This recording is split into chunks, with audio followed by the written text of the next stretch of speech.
हवामहे कवीनामुपमश्रवस्तमम् ज्येष्ठराजं ब्रह्मणां ब्रह्मणस्पतः नश्यन्वन्नोतिः ॐ श्रीमहागणपतये नमः।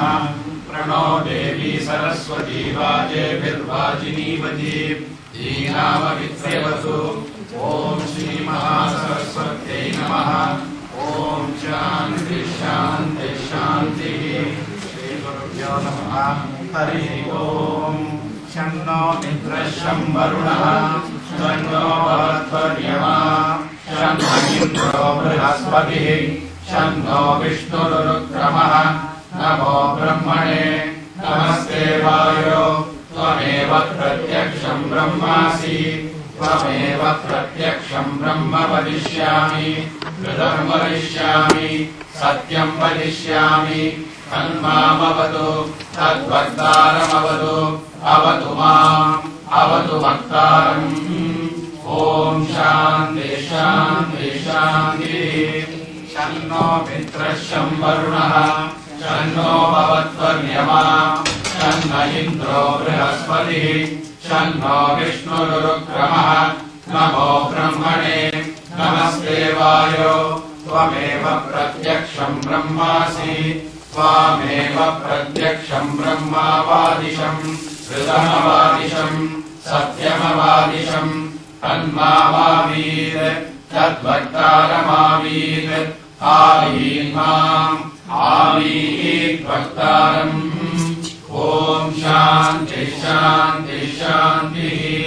सहना भवतु सहनौ भुनक्तु सह वीर्यं करवावहै तेजस्विनावधीतमस्तु मा विद्विषावहै। ॐ शान्ति शान्ति शान्तिः। नमो वाचे याचोदिताय चानुदिता तस्यै वाचे नमो नमो वाचे नमो वाचस्पतये नमः। ऋषिभ्यो मन्त्रकृभ्यो मन्त्रपदिभ्यो मामानुषयो मन्त्रकृतो मन्त्रपदयः परा दुर्वाहमृषीं मन्त्रकृतो मन्त्रपदीं पराधां त्वयैवदेवीं वाचमुद्यासमुं शिवावदसां दुष्टानां देवेभ्यः शर्म मेद्यौ शर्म पृथ्वी शर्म विश्वमिदं जगत् शर्म चन्द्रश्च सूर्यश्च शर्म ब्रह्म प्रजापति।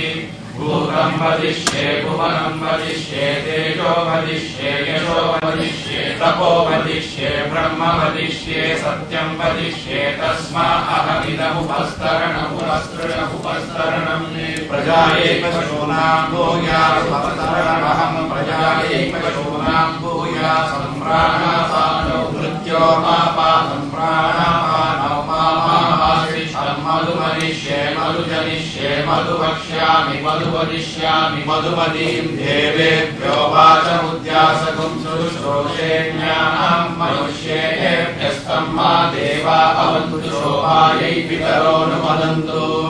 ॐ शान्ति शान्ति शान्तिः। तच्छयोरावृणीमहे गातुं यज्ञाय गातुं यज्ञपतये दैवी स्वस्तिरस्तु नः स्वस्तिर्मानुषेभ्यः पूर्वं जिगातु भेषजं शन्नो अस्तु द्विपदे सञ्चतुष्पदे। ॐ शान्ति शान्ति शान्तिः। भद्रं कर्णेभिः शृणुयाम देवाः भद्रं पश्येमाक्षभिर्यजत्राः स्थिरैरङ्गैः स्तुष्ट्वागुंसस्तनूभिः व्यसेम देवहितं यदायुः। स्वस्ति न इन्द्रो वृद्धश्रवाः स्वस्ति नः पूषा विश्ववेदाः स्वस्ति नस्ताक्ष्यो अरिष्टनेमिः स्वस्ति नो बृहस्पतिर्ददातु। ॐ शान्ति शान्ति शान्तिः। पृथिवी शान्ता साग्निना शान्ता शामे शान्ता सुजगं शमयतु। अन्तरिक्षगं शान्तं तद्वायुना शान्तं तन्मे शान्तगं सुजगं शमयतु। यौ शान्ता सादित्येन शान्ता सामे शान्ता सुजगं शमयतु। पृथिवी शान्तिरन्तरिक्षगं शान्तिर्जौ शान्तिर्दिशः शान्तिरवान्तरदिशः शान्तिरग्निः शान्तिर्वायुः शान्तिरादित्यः शान्तिश्चन्द्रमा शान्तिर्नक्षत्राणि शान्तिरापः शान्तिरोषधयः शान्तिर्जौ शान्तिरजः शान्तिरश्वः शान्तिर्पुरुषः शान्तिर्ब्रह्म शान्तिर्ब्राह्मणः शान्तिर्शान्तिरेव शान्तिर्मे अस्तु शान्तिः शान्त्या सर्वशान्त्या मह्यं द्विपदे चतुष्पदे शान्तिं करोमि शान्तिर्मे अस्तु शान्तिः। ॐ शान्तिः शान्तिः शान्तिः। शीक्षाम्या श्यामः वर्णस्वरः मात्राबलम् सामसन्तानः इत्युक्तशीक्षाध्यायः सह नौ यशः सह नौ ब्रह्मवर्चसम् अतातस्वगुंहिताया उपनिषदव्याख्यास्यामः पञ्चस्वधिकरणेषु अधिलोकमधिज्योतिषमधिविद्यमधिप्रजमध्यात्मम् कामासगुंहिता इत्याचक्षते।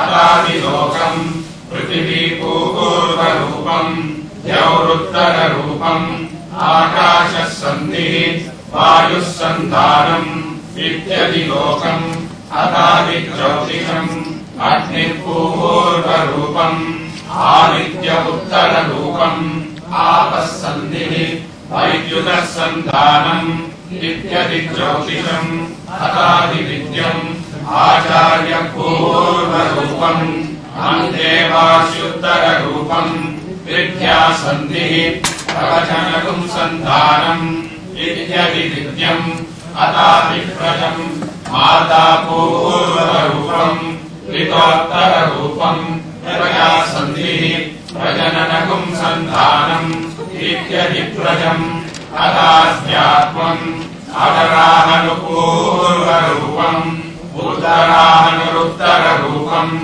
वाक् सन्धिः जिह्वा सन्धानम् इत्यध्यात्मम् इतीमा महासगुंहिताः य एवमेता महासगुंहिता व्याख्याता वेद सन्धीयते प्रजया पशुभिः ब्रह्मवर्चसेनान्नाद्येन सुवर्येण लोकेन यच्छन्दसा वृषभो विश्वरूपः चन्द्रोऽद्योऽन्तरात् सम्बभूव समेन्द्रो मेधया शृणोतु अमृतस्य देवतारणो भूयासम् शरीरम् मे विचर्षणम् जिह्वा मे मधुमत्तमा कर्णाभ्याम् भूरिविश्रुवम् ब्रह्मणः कोशोऽसि मेधया विहितः श्रुतम् मे गोपाय आवहन्ति वितन्वाना कुर्वाणा क्षीरमात्मनः वासागुंसि मम गावश्च